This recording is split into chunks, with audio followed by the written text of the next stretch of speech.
so'yishlik uchun atalgan, butlarga so'yishlikka atalgan qo'ylarni haydab borar edi. Ularni ko'rib turib aytar edi: "Ey Qurashliklar, bu qo'yni Alloh yaratgan bo'lsa, osmondan suvni tushirib bergan Alloh bo'lsa, ko'katlarni undirib bergan Alloh bo'lsa, shukronasiga Allohga so'yish o'rniga bu qo'yni butlarga atab so'yasizlarmi?"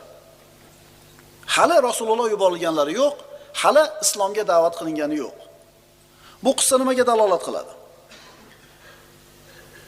Shuncha ne'matni Alloh o'zi bergan bo'lsa-yu, sizlar uni qo'yib boshqaga sig'inayotgan bo'lsanglar.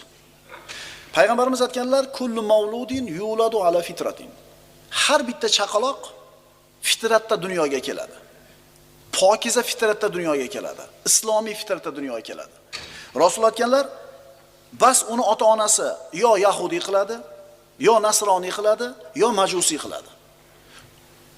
Odam bolasimi? Millati, dini qanaqa bo'lishi